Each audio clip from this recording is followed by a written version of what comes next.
how to start writing, how to put our hands together in collaborative. Many pencils have to work together, many brains have to work together. So how do we organize this in a very strategic way? So that is our next part. Yeah, if you look at this is something that I have designed myself a few years ago, and I've run many workshops and many writing sessions. We have many different type of manuscript writing sessions.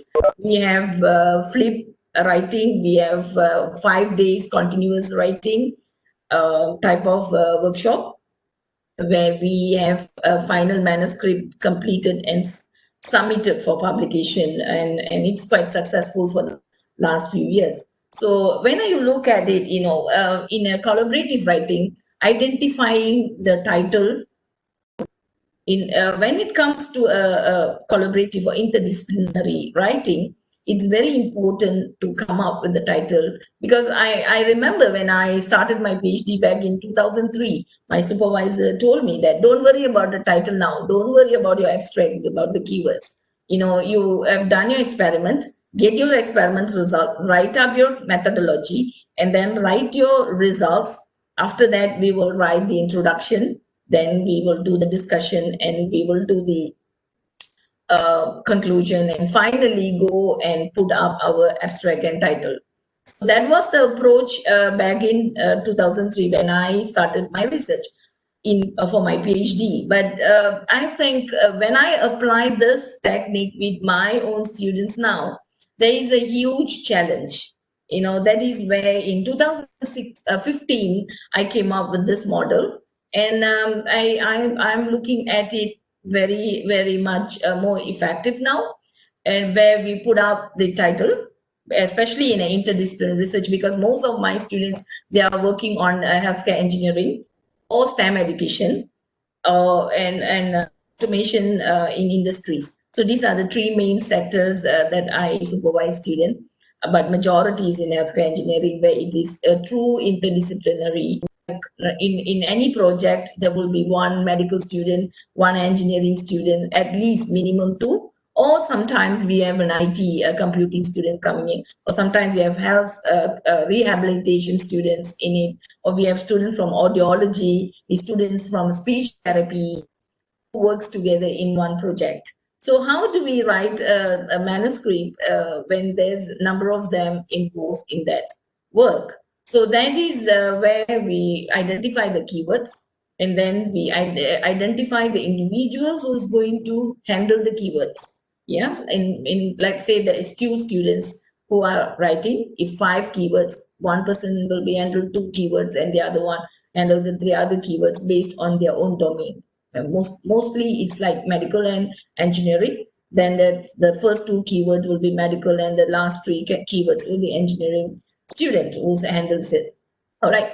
So with that, and by identifying the keyword, we put the paragraphs in our introduction. Okay. So before we actually go into our introduction paragraph, what we will do, the first thing that we do is actually the problem statement. In fact, before even we do the title, we will have our problem statement and objective. These two are very important. When I want to write an interdisciplinary research article, so the first one to be addressed is problem statement, followed by the objective. Or sometimes to get the objective, it is also nice to, from the problem statement, you come up with the research questions. So once you have your research questions, and then you can actually move into your objectives. And with that, you can come up with a title and your keywords. From there, you start working on your paragraphs in your introduction. And the next challenge here is how to get your paragraphs connected. Okay, I will show you I will discuss some techniques, how we currently addressing this issue. Because the different individuals, when they write their paragraph, how can I make those paragraphs talk to each other and make sense to the reader, and there's no gap between those paragraphs. So that is very important, because for me, introduction is a story. A story, a technical story, it's the most difficult to write. In which highly technical, but it must come in a form of story that people can understand.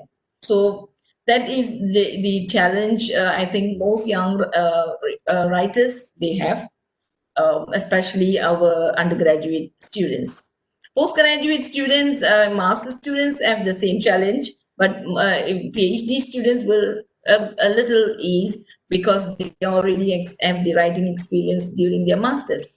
So that will come to an introduction. Then we put in our problem statement, objective, and the justification how we have actually addressed this problem in the paper. So it is also important to close our introduction with a good justification. Yeah. So in a interdisciplinary paper, and especially we have a collaborative writing, justification need to be very clear so that the readers will not be distracted. When you justify your knowledge blending, and you tell them that you need this blend to make the problem visible, the problem more accurately addressed. So this is it will give a very good strength to your writing, and it enhance your knowledge and understanding. It is your knowledge and understanding is seen by the scientific world when you can justify. Every solution is there. There is a value in it. There's no experiments which, whether you get a positive outcome or negative outcome, there is a reason. If you can justify the reason and you can tell them why this happens, then you definitely can attract the reading community. And this is to actually agents done. Right.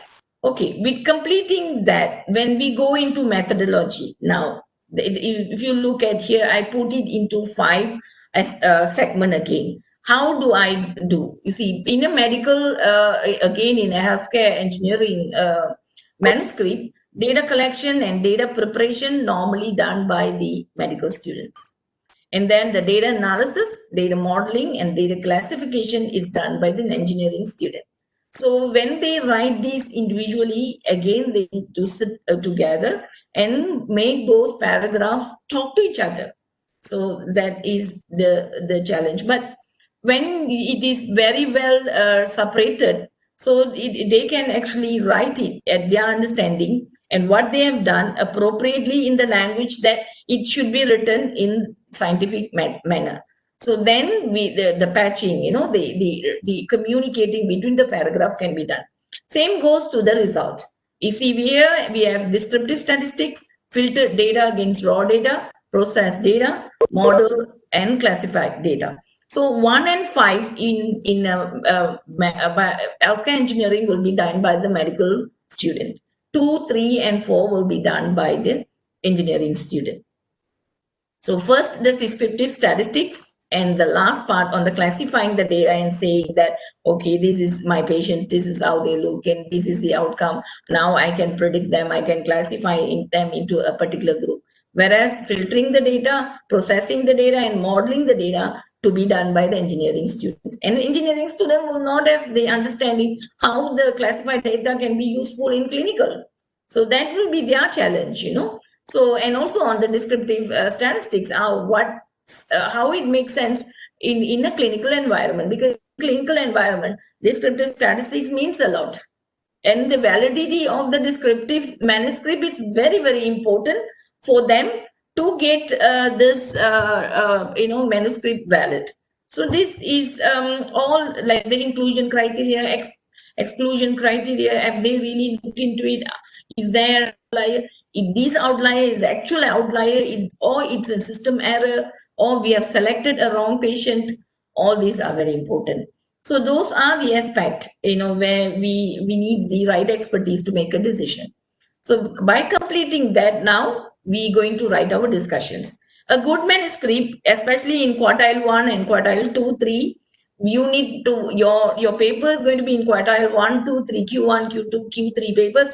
If your discussions are good, and it has got a good blend between the theoretical aspect and also your results, your findings.